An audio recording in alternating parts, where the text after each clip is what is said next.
Store.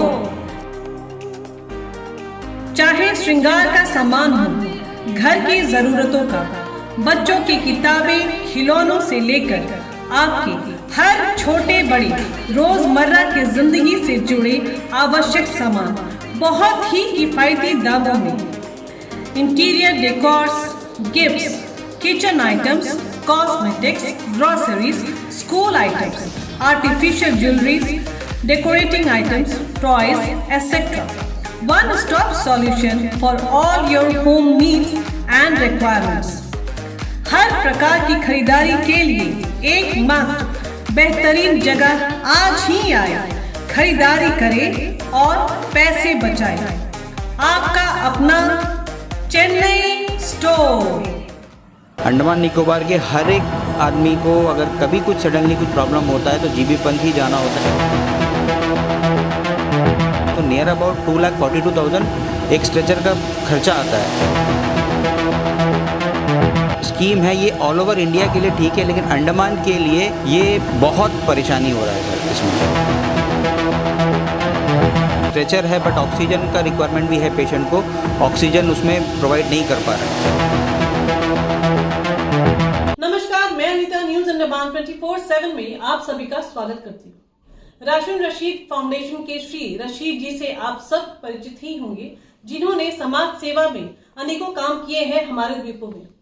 हाल ही में वे ministry of state for health and family welfare doctor Bharti Parmar ji से मिले। डॉक्टर भारती जी द्वीपों के दौरे पर आए और अनेकों कार्यक्रमों में भाग लिया।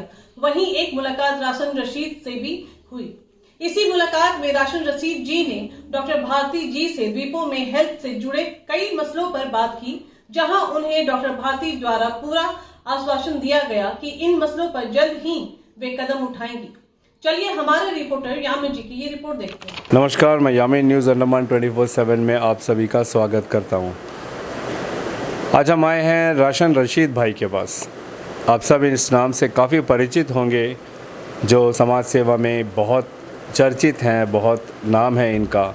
हमारे पोर्ट ब्लेयर में इन्होंने समाज सेवा के नाम पे बहुत काम किए, खासकर कोविड के दौरान इनको बहुत पहचान मिली है। इनका जो काम करने का तरीका था गरीबों को, ज़रूरतमंदों को, और इसके अलावा सिर्फ कोविड के दौरान ही नहीं, उससे पहले भी और अब तक रशीद भाई जो हैं, जो राशन रशीद के नाम से जाने जाते हैं, इन्होंने कई क्षेत्र में बच्चे हो, महिलाएं हो, गरीब हो, ज़रूरतमंद हो, इन लोगों के लिए बहुत सारे काम किए। हाल ही में आप लोगों को पता ही होगा कि ministry of states for health and family welfare की डॉक्टर भारती परमार जी अंडमान निकोबार के दौरे पे आई थी। तो हमारे राशन रशीद साहब उनसे मिलने गए थे और उन्होंने बहुत सारी बातें उनसे की, उनसे रखी। आज हम उन्हीं बातों को आप लोगों के सामने रखेंगे। चलिए हम सीधा उन्हीं से बात करते हैं और जानते हैं कि उनकी भारती परमार जी से क्या क्या बातें हुई। Hello sir. हेलो यामिन जी, बहुत बहुत शुक्रिया। एक्चुअली हमने ऑनरेबल मिनिस्टर मैडम से एक अपॉइंटमेंट मांगा था, तो मैडम ने दिया भी था। तो उसमें हमारा कुछ जो यहाँ के बर्निंग इश्यूज़ है, जो हमारे हॉस्पिटल्स के, जो हेल्थ सेक्टर के कुछ इश्यूज़ है, जो रूट लेवल इश्यूज़ हैं, उसको लेके हमने बात किया और हमने अपना एक रिप्रेजेंटेशन भी दिया, जिसमें मैडम की तरफ से काफ़ी अच्छा सहयोग था। मैडम की तरफ से काफ़ी अच्छा पॉजिटिव रिस्पांस मिला और ये आश्वासन भी दिया गया कि इसको जल्द से जल्द इन सभी चीज़ों को ठीक किया जाएगा और इसको एक रूप में लाया जाएगा। इसमें मेनली हमने दिया था, हमारा एक मांग था कि यहाँ पे पोर्ट ब्लेयर में हमारा जीबी पंथ में एक ऑन्कोलॉजिस्ट होना चाहिए, क्योंकि देखिए जीबी पंथ हमारा एकमात्र रेफरल हॉस्पिटल है अंडमान निकोबार आइलैंड का। अंडमान निकोबार के हर एक आदमी को अगर कभी कुछ सडनली कुछ प्रॉब्लम होता है तो जीबी पंथ ही जाना होता है, क्योंकि हम लोग मेन इंडिया से दूर हैं और जल्दबाजी में कुछ भी हो तो हमको वहीं जाना पड़ता है, क्योंकि हमारे पास यहाँ से जाने का साधन नहीं है, या तो फ्लाइट या तो ship. It will take time. तो हमको इंस्टेंट जो भी हेल्प है वो जीबी पंथ से लेना। तो जीबी पंथ का हेल्थ इंफ्रास्ट्रक्चर स्ट्रॉन्ग होना बहुत ज़रूरी है पूरे आइलैंड के लिए। तो हमने सबसे पहले ऑन्कोलॉजिस्ट के लिए कहा था, मैडम को ऑन्कोलॉजिस्ट की मांग की थी। और क्योंकि देखिए यहाँ से जितने भी कैंसर पेशेंट्स हैं, अंडमान में इतने कैंसर के मरीज़ हैं जो यहाँ से चेन्नई जाते हैं, आते हैं अप एंड डाउन, वो पॉसिबल नहीं है, गरीब लोगों के लिए पॉसिबल नहीं है। तो यहाँ पे हमारा एक इन हाउस एक ऑन्कोलॉजिस्ट, परमानेंट ऑन्कोलॉजिस्ट यहाँ पे होना चाहिए। दूसरी बात हमने कही कि हमारा जो कैथ लैब है, कैथ लैब हमारा 2.5-3 महीने से नॉन ऑपरेशनल है, क्योंकि उस पर कार्डियोलॉजिस्ट जो है, जो डॉक्टर थे वो काफ़ी अच्छा काम कर रहे थे, वो डॉक्टर भी छोड़ नहीं है अभी। तीसरा हमारा पॉइंट था कि हमारा जो ऑर्थो का जो डिपार्टमेंट है, ऑर्थो का जो ओटी है, वो भी नॉन ऑपरेशनल है, क्योंकि छोटे मोटे सर्जरियाँ भी वहाँ पे नाम मात्र के नहीं होती हैं। औरतों के जितने भी केसेस हैं सब या तो कोई लोग अपने से बाहर चले जाते हैं या तो फिर रेफ़र होके मेनलैंड जाना पड़ता है। न्यूरोलॉजिस्ट यहाँ पे नहीं है। तो इन सभी चीज़ों को लेके बात हुई, और इसमें मेन चीज़ है कि न्यूरो और ऑर्थो में एक बात ये हुई कि जो भी यहाँ से पेशेंट है, जो स्ट्रेचर पेशेंट है, यहाँ पे अंडमान में स्ट्रेचर, अगर कोई एक पेशेंट को स्ट्रेचर में अगर मेनलैंड जाना है तो नियर अबाउट 2,42,000 एक स्ट्रेचर का खर्चा आता है। उसमें आपका मिला लीजिए ऑक्सीजन भी अगर चाहिए तो 30,000 to 35,000, और उसमें अगर आपको हेल्थ केयर सर्विस में अगर स्टाफ चाहिए, नर्सेस चाहिए, या फिर आप खुद एक अटेंडर एज अटेंडर जा रहे हैं, तो नियर अबाउट आपका 3 से 3.5 लाख रुपये आपको एक स्ट्रेचर में जाता है।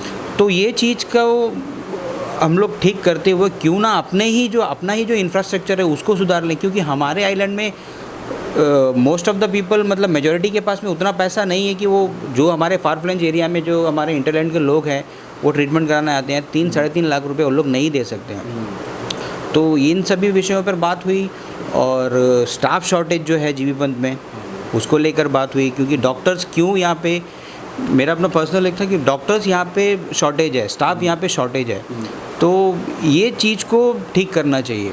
क्योंकि डॉक्टर्स यहाँ पे क्यों नहीं रुक रहे हैं, क्योंकि ऑर्थो में भी पहले यहाँ पे डॉक्टर थे, जो डॉक्टर यहाँ पे अपॉइंट हो रहे हैं, जो बाहर से जो डॉक्टर आ रहे हैं वो छोड़ रहे हैं, जा रहे हैं, वैसे ही हो रहा है। क्योंकि हमारा यहाँ पे जो अभी जो नॉर्मल जो स्टाफ स्ट्रेंथ जीबीपंथ में काम कर रहा है वो फुल फ्लेज अपना दे रहा है, क्योंकि वो लोग स्टाफ शॉर्ट होने के बावजूद भी अपना काम कर ही रहे हैं। तो ये जल्दी से जल्दी ठीक होना चाहिए। और बाकी जो भी समस्याएं हैं जो जीवन के, और भी जो हेल्थ इश्यूज़ हैं, जो अनिशी का जो स्कीम है, सॉरी अनिशी मैं बोल रहा हूँ, ये आयुष्मान भारत का जो स्कीम है उसमें भी लोग काफ़ी परेशान होते हैं, क्योंकि हमारे पास आते हैं लोग, बाकी कई एनजीओ के पास जाते हैं। मैं वही पूछने वाला था कि ज़रूरतमंद लोगों के लिए भारत सरकार ने आयुष्मान भारत का तो एक ऑप्शन रखा है ना, तो क्या उससे उन लोगों को मदद नहीं मिलेगी? जैसा आप स्ट्रेचर बोल रहे हो, आने जाने की और वहाँ के खर्चे, वहाँ पर इलाज वगैरह, इससे उनको लाभ नहीं मिलेगा? देखिए, स्कीम तो जो आयुष्मान भारत का स्कीम है, मैं बोलता हूँ कि ऑल ओवर इंडिया के लिए वो ठीक है।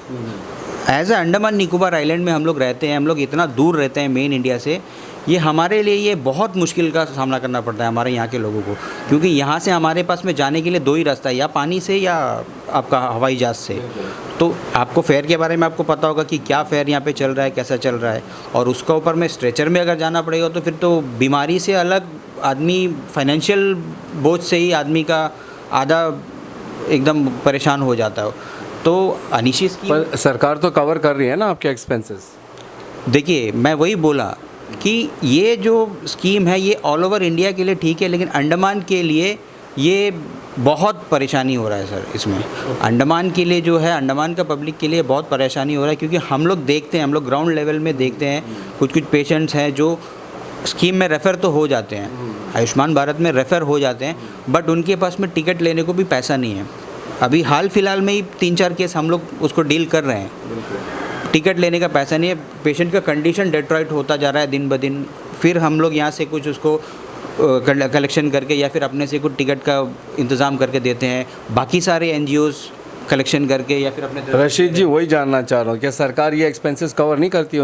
उनके आने जाने का खर्चा, वहाँ पे रहने का, खाने पीने का, इलाज का, दवाइयों का, ये सब आयुष्मान भारत कवर नहीं करता है? देखिए, आयुष्मान भारत में मैक्सिमम अभी जो हो रहा है, यहाँ से जो चेन्नई में या फिर कोलकाता में है, जो भी है गवर्नमेंट हॉस्पिटल मैक्सिमम एम्पैनल्ड है, यहाँ से गवर्नमेंट हॉस्पिटल में भेज रहे हैं। उनका कुछ एक 5 लाख रुपए का एक लिमिटेशन है। उसमें भी जो टेस्ट हो रहा है, अगर इन हाउस वो टेस्ट नहीं है तो वो टेस्ट बाहर से कराना पड़ रहा है। जो भी पेशेंट जा रहे हैं, अगर वहाँ पे उस हॉस्पिटल में टेस्ट फैसिलिटीज़ नहीं है तो वो टेस्ट फैसिलिटीज़ बाहर से ही कराना पड़ता है। तो ये इसमें अगर आयुष्मान भारत जो स्कीम है, इसमें अगर या तो पहले ही एयर फेयर का पैसा दे दिया जाए, अदरवाइज़ ऐसे हॉस्पिटल एम्पैनल्ड हो, जो प्राइवेट हॉस्पिटल भी, मेनलैंड के प्राइवेट हॉस्पिटल अच्छे हॉस्पिटल एम्पैनल हो, तो जाके पब्लिक को फ़ायदा हो सकता है।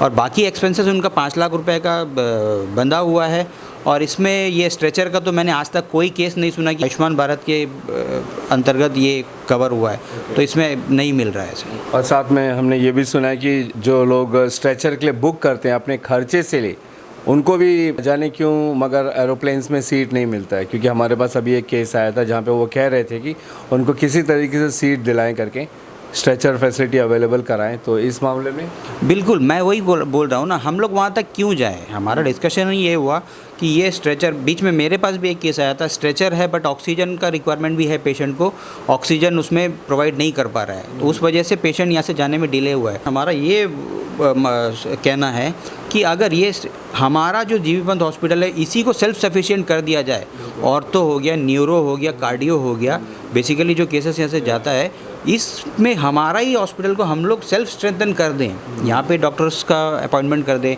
इसके लिए एक पॉइंट और डिस्कशन हुआ था कि अगर हमारा जो एनिम्स का कॉलेज है, एनिम्स में अगर पीजी इंट्रोड्यूस करवा दिया जाए तो यहाँ के जो इन हाउस हमारे बच्चे हैं जो अभी पढ़ रहे हैं उनके लिए भी अच्छा है, और टाइम लगेगा उसके लिए, मतलब ये आज हुआ पीजी और कल से उसका रिजल्ट देखना नहीं मिलेगा, इट विल टेक टाइम।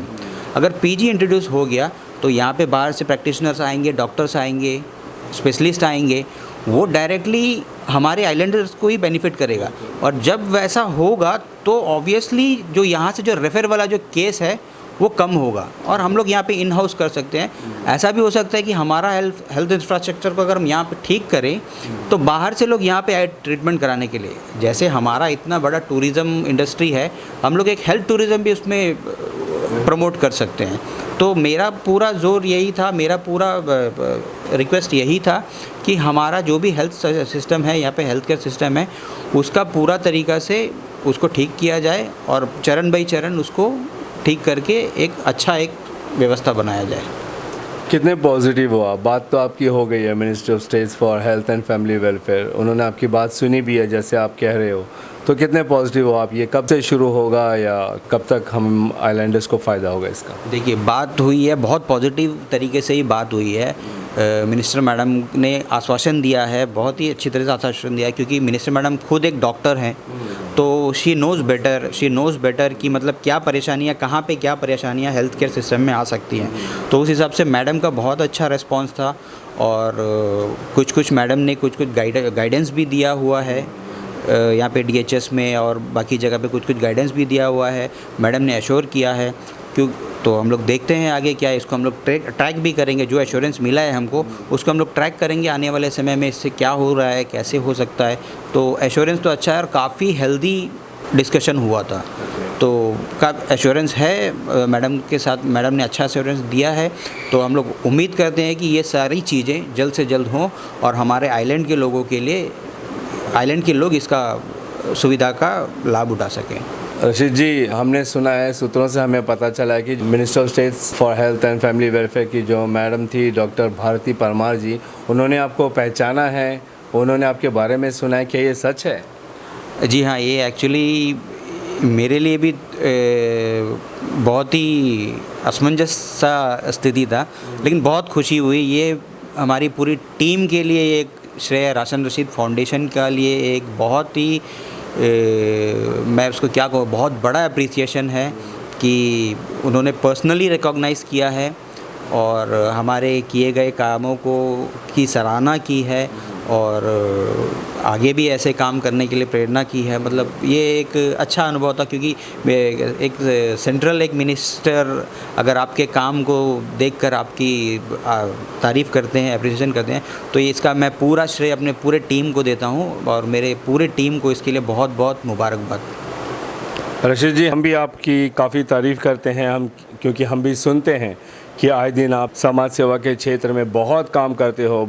कोई भी, मैंने यहाँ तक सुना है लोगों को कहते हुए कि अगर वो राशन रशीद के पास जाते हैं तो वे खाली हाथ नहीं आते, उन्हें कोई ना कोई ज़रिए से वो उन्हें मदद ज़रूर पहुँचाते हैं। तो बेशक जब आप ऐसे काम करते हो तो आपकी जो छवि है वो बड़ी होती जाती है और आपकी पहचान भी बड़ी होती जाती है। शायद इस वजह से मैडम ने भी आपको पहचाना होगा। हम दुआ करते हैं कि आप इसी तरीके से समाज सेवा करते रहें और जो ज़रूरतमंद लोग हैं उनको मदद मिलती रहे, क्योंकि हम जिस दुनिया में, जिस सोसाइटी में रहते हैं, यहाँ पे हम एक दूसरे के ही काम आते हैं और समाज सेवा करने का मकसद ही यही होता है कि हम किसी की मदद कर सके अपने औकात के अनुसार, जो आप बखूबी कर रहे हैं, जिस वजह से काफ़ी नाम भी हो रहा है। हम न्यूज़ अंडमान 24/7 की टीम भी आपको धन्यवाद करती है और उम्मीद करते हैं कि आप ऐसे ही आगे भी अच्छे काम करते रहेंगे। तो ये थे, जिस तरीके से आपने अभी रशीद फाउंडेशन के राशन रशीद जी को सुना कि अभी हाल फिलहाल में उनकी मुलाकात हुई थी ministry of states for health and social welfare doctor Bharti Parmar ji से, जिनसे मिलने के बाद उन्होंने यहाँ के कुछ इश्यूज़ खासकर हेल्थ को लेकर ये उठाएं और उन्हें उम्मीद है कि वो सारी जल्द से जल्द सुलझेंगी, ताकि हमारे अंडमान के द्वीपवासियों को इसका फ़ायदा ज़रूर होगा। कैमरा पर्सन दीपिका सोनी के साथ मैं यामीन, न्यूज़ अंडमान 24/7। नमस्कार। जैसा आपने देखा व सुना, इस मुलाकात में कई सारे हेल्थ इश्यूज पर राशन रशीद जी और भारती जी की बात हुई। हम उम्मीद करते हैं कि ये सारी समस्याएं जल्द सुलझे और हम द्वीपवासियों को इसका लाभ हो। अगर आपको यह एपिसोड हमारा पसंद आए तो कृपया लाइक, शेयर और सब्सक्राइब जरूर करें और जी हाँ, कमेंट सेक्शन में अपनी राय देना ना भूलें। इसी के साथ मैं अनीता न्यूज़ अंडमान 24/7 से आज की इस कड़ी से विदा लेती हूँ। नमस्कार।